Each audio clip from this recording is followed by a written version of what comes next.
with big expectations for today's Florida rally. So after a busy first month in the White House, how will hitting the road help Mr. Trump's administration? Joining us now is former Trump spokesman Aaron Elmore. Aaron, thanks for joining us this morning. Thanks for having me. So he's hitting the road down to Florida today at 5 o'clock. Yep. What do you expect to hear from the president? I expect him to do a mini tour of all the issues. You know, he made a contract with the American voter, and he's really living up to those promises. It's unlike anything any politician has ever done. So he's going to talk about the things that he's accomplished, talk about Obamacare, I'm sure, going forward. What about international relations and securing our borders?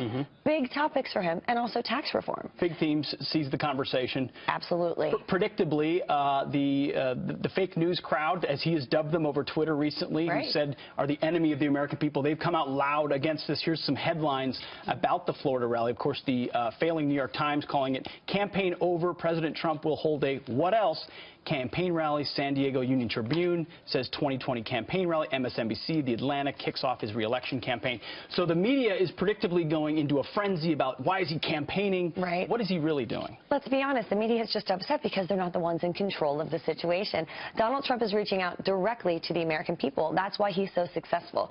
I spent a lot of time with Ivanka on the campaign trail, and she always said this about her father. Unlike other politicians, specifically Hillary Clinton, he is not beholden to special interest. His special interest is the American people. Now he's going and talking to his base, his voters, his supporters.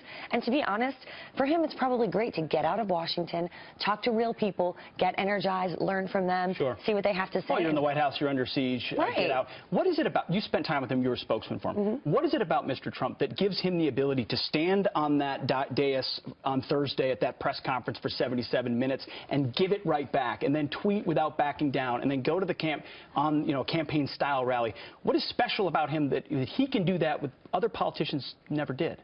He's special because he's not a politician. And I've said it time and time again, he is the breath of fresh air in the broken political system. That's why it's working out for him. That's why he's so spectacular. He stood up there for 70-some minutes. He didn't have a list of questions that he wanted from the reporters. He didn't know who he was going to call on. He went in there organically and talked to those reporters, just like he's talking to the American people today. Well, and the press says our freedom is under attack. What freedoms have the press lost that they didn't have under Obama?